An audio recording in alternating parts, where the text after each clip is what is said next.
Young.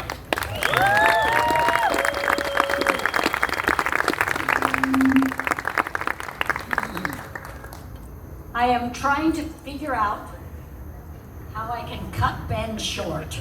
I don't know, I think he feels important when he can get up here and brag about everybody else. But the reality is, he's a great president of Young Living, and we're really fortunate to have him. I think we're fortunate. Go ahead, give Ben a gift.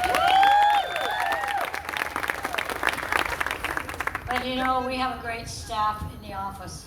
All of them are spectacular in their individual skills and abilities. And it's really wonderful to be able to be here and have them down here with me, with you, for this spectacular event. I remember when Gary said, Mary, I want to create something really special when people achieve a different rank, a new rank. He said, I would like the platinums to come to Ecuador to see the finca, see what we've created here. And that's exactly what he did. Gary always did what he said he was going to do. I often would say, Gary, why do you say so much? Why do you tell him so many things? You know what he said to me? I'm putting the energy into motion. And you just think about what that means to you. If you want to achieve something, you think it in your mind, you create it here, and then you talk as if it has already happened. And what you do is you draw the energy of bringing that dream, that idea, into actual reality. And everyone can do it. That was something really new for me with Gary. But I watched him as we traveled the world. I watched him when we came here. We started in Cuenca. Cuenca is cold and rainy, and I didn't like it. And it was far away from everything. And it only has a 3-month growing season. Well, that really isn't the best situation when we're spending all this money to come to a foreign country to build a farm. So he said, Mary, I'm going to go to Guayaquil and see what it looks like. So he left early in the morning. He got back late at night, and we had a powwow. And the powwow was, shall we pack up and go to Guayaquil, or shall we stay here in Cuenca and see if we can make it work? Well, Guayaquil is about 15, 20 degrees warmer than Cuenca. So for me, it was a no-brainer. And I said, Gary, let's go. So we packed up in one day and left everything that we had started in Cuenca and came here and started again in Guayaquil. We didn't know anybody. We didn't know anything. We didn't know the city. We didn't speak Spanish. We didn't know all the things you had to be careful for. We didn't know the games people played, if you know what I mean. And we learned everything the hard way. But I often said to Gary, how do you keep going? How do you keep doing it? And he said, Mary, I have a mission, and I only see what's in front of me. I don't see what's behind me. And so he started. And he eventually bought 13 pieces of land, which is part of the farm. Actually, there's just a few little pieces surrounding the farm, but the original farm was the 13 pieces. And you know what? The people there didn't like us. They didn't want us there because we were Americans. They didn't want us invading their country. They didn't want us taking from them what they thought we were going to take, and they didn't really know what we were going to take. But they did everything they could to make it difficult. And Gary said to me, Mary, I know what I'm going to do. I'm going to build a school for the children in Chang'an. We're going to gain the respect and love of the people in this area because of what we are going to do for their children. Gary believed that education was the key to raising good, honest children into adults. Adults that would be directors, presidents, leaders in all different capacities of work. For him, that was the most important. The children were the future. So he drew the plans for the building that you will see tomorrow. But it was only one building that he drew. What you're going to see is a whole lot more. But there's a very funny story. And I'll tell you this because I have you as an audience that's stuck. Where shall we build the school? We went to the Comuna, which is the city hall, and they were going to give us a really swampy mosquito area in the low part that always was flooded out during the monsoons. It's like they had no use for it, so give it to the Americans. Well, Gary didn't want that. So we went around and we started asking people who might like to sell their farm. We were told about this older couple who were ready to retire. I don't know what that means in this country. But we went to meet this older couple. They lived in a shack with the dogs and the chickens and the mice and the rats and the spiders and the cockroaches and all the wonderful things that we have here.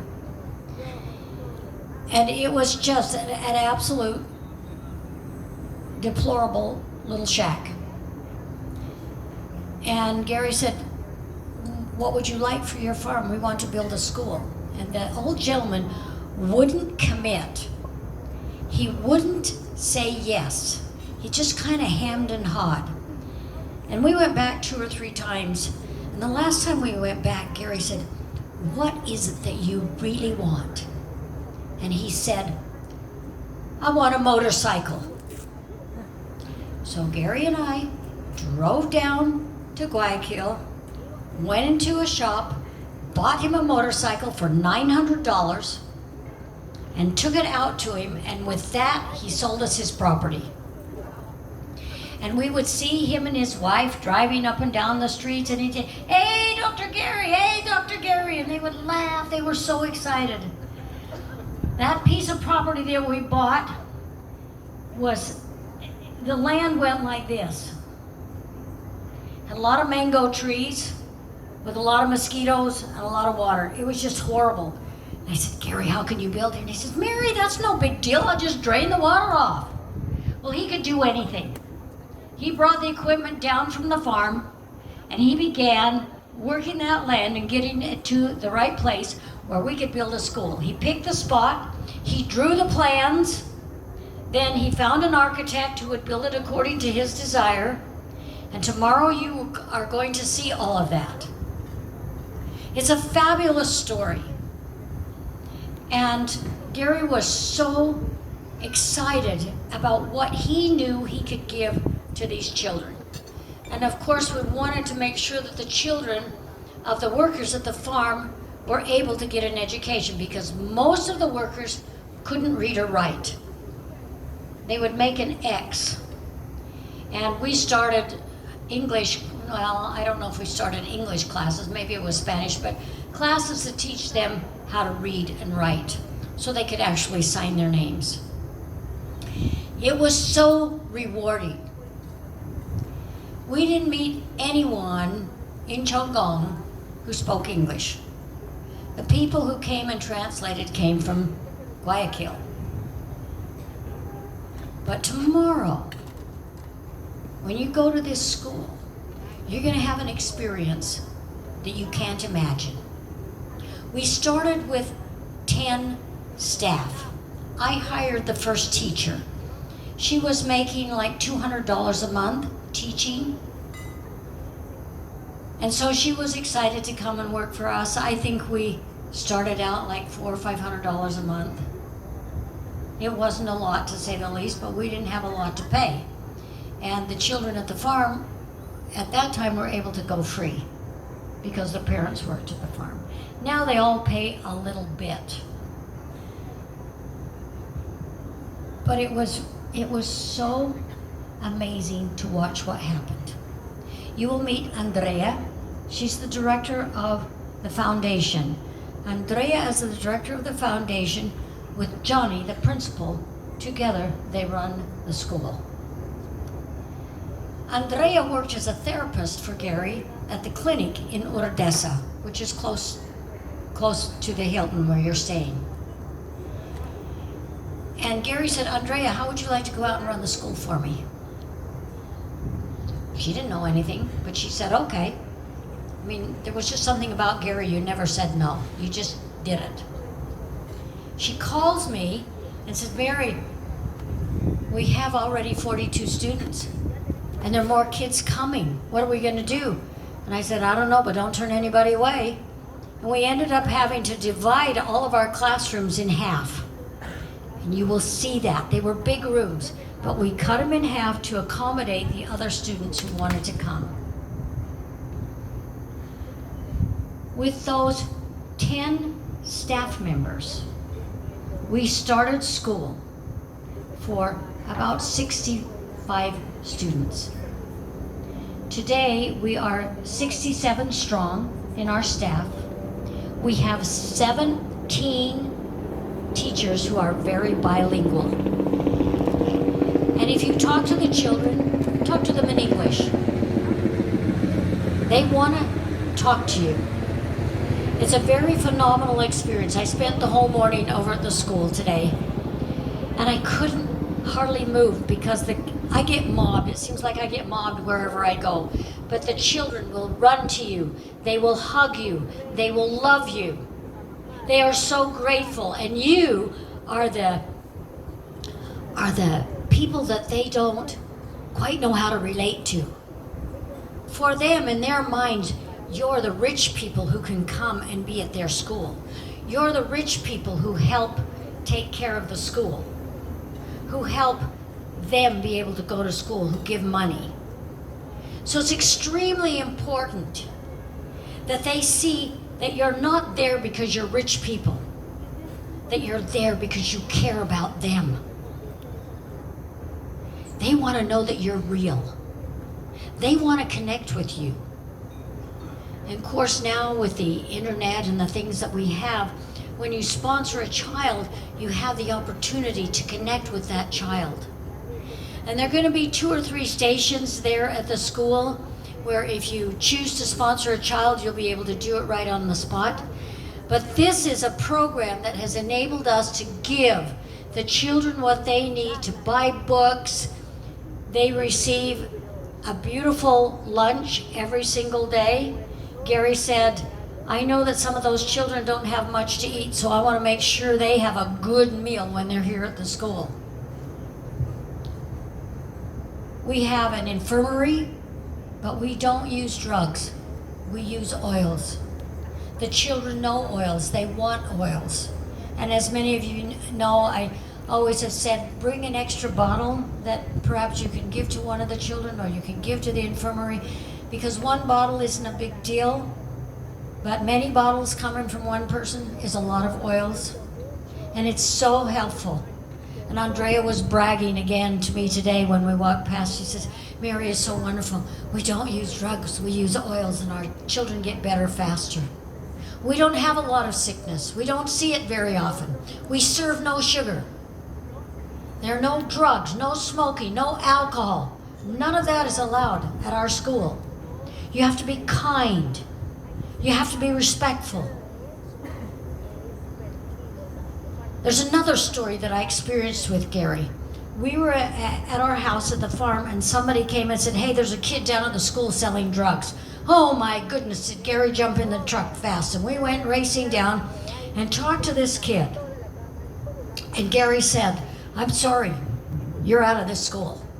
And he was expelled from school. But Gary, with the big heart that he had, he said, I tell you what, if you want to straighten out your life, I'll let you come and work at the farm as an apprentice. And if you can do a good job at the farm, I will let you come back to school. That young man came back to school and he graduated.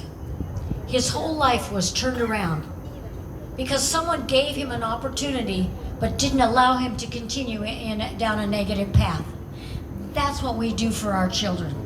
We always try to find the way to make it possible for them to be successful. We are about empowering and uplifting and creating an environment of success for these children. All of our children graduate from high school. If you go to any of the other schools, especially at a place like Chunggong, you might get 40% that graduate, if it's that high. But every single child graduates, and half of them go on to higher learning. It's exciting. There is so much emotion at the school right now. They couldn't contain themselves. They kept running up saying, "How are you? How are you? Are you coming tomorrow?" They asked me all kinds of questions in English. And it's so cute. They want to tell you their names. They want to be recognized. They want you to know that they have value. You can give them that value. It is so critical that you make them feel important and that they recognize that you are grateful for what they are doing and for what they can achieve. And Andrea and Johnny, the teachers, they give their heart and soul to the school, to the children. You will be amazed. There's a walkway going out to the, well, we call it our auditorium. It's kind of a makeshift auditorium. You'll see when you come. But you go under this big arcade. It's like a rainbow, and it's all made with paper, petals, flowers. I looked up at that and I went, oh my gosh, that is so beautiful. They are so creative. And they don't have what perhaps we have in our homes. They don't have a lot of money. They don't have the things that we have. But we are providing them an opportunity, and you are part of that. We can't do it without you. You make it possible for these children to have that kind of an opportunity, and it just means so much to all of us. When you get to the farm, I can't describe to you what you're going to experience, but it's always fun to watch your faces because you will be in awe. Just out of curiosity, how many are here for the very first time? Yes, most of you. It's going to be a grand and glorious experience. And there's another interesting thing that happens. Our workers look up to you as being people who are very special. And they want to speak to you. They learn 3 or 4 little words in English. They learn little sentences. They want you to know that you are important to them. I ask you to make sure that you let them know how important they are to you. You look at those people, those ladies out picking the ylang-ylang flowers, that is back-breaking work. You look at them out in the fields working, that is back-breaking work. They loved Gary beyond anything that I could describe because he always went out to work in the fields with them. He'd get down in the dirt with them. And Gary didn't speak much Spanish, a few words. He knew all the names of the maquinaria, of the machinery in Spanish. And you could hear them all laughing their heads off out in the field. You could hear it from so far away because he made them feel important. He made it fun for them. So I'm asking you, let them know how important they are to you.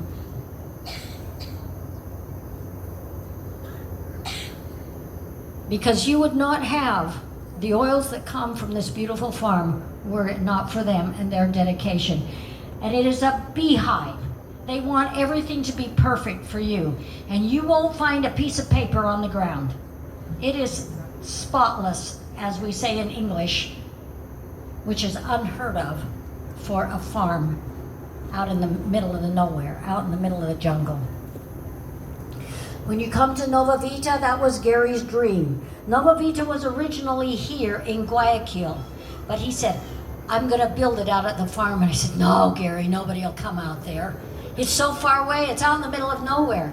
And he said, but Guayaquil is a dirty city. The air is polluted. It's noisy. It is not a good healing environment. He did exactly what he said he was going to do.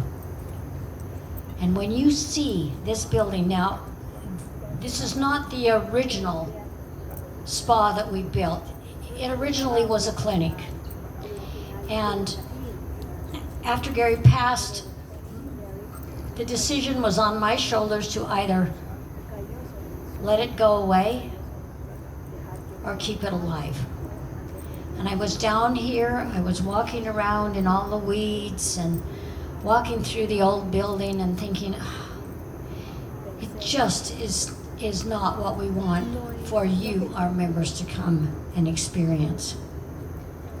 So I closed my eyes, and in my mind I just said, what shall I do? What is the best thing to do?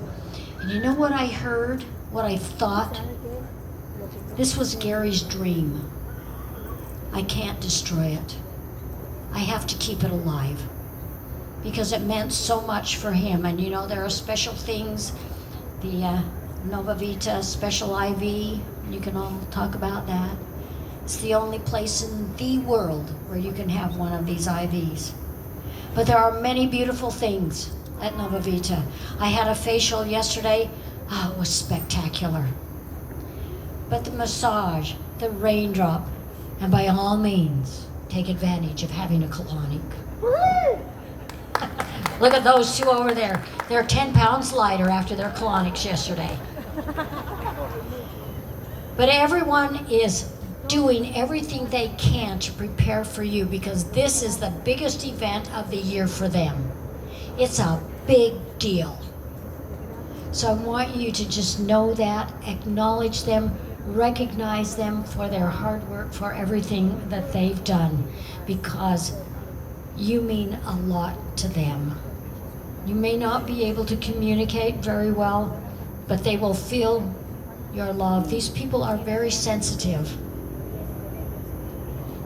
The Ecuadorians are, in nature, a loving culture.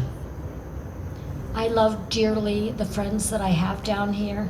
I love our workers. They always wave to me. They always come and say, we're so happy to have you here again. And it's wonderful for me that I have my two sons who love the farm. Joseph was here for about 4 days, but he had to return home to go back to school. And he did not want to leave. He was really downtrodden when I took him to the airport yesterday.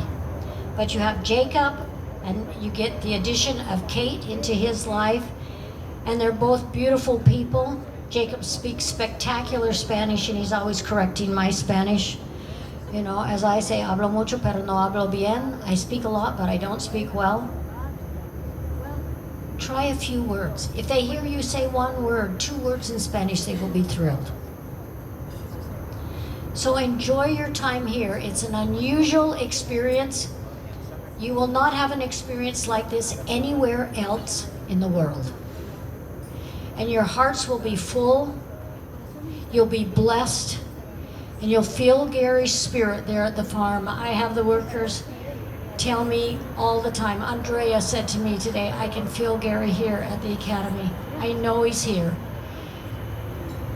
For whatever that's worth, if you can tap into the energy that's there, you enjoy it and let it uplift you and send you home with the excitement of having had this experience. We look forward to having you there. I'm anxious to see your faces and watch what happens when you have this experience. We love you all. And I have so many of you come to me and say, oh, Mary, thank you for all you do. Thank you for doing this for us. Thank you for inviting me.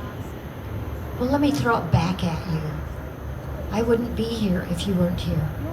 We wouldn't be down here from our office if you weren't here. You are the messengers that carry Gary's legacy to the world. You are the ones doing it, and we're here to support you. And we are here because you are here. And if you weren't here, we wouldn't be here. So we are extremely grateful to all of you for taking time out of your busy days and to travel such horrible long hours to come and be here with us. Don't you just love it? All right, see you tomorrow.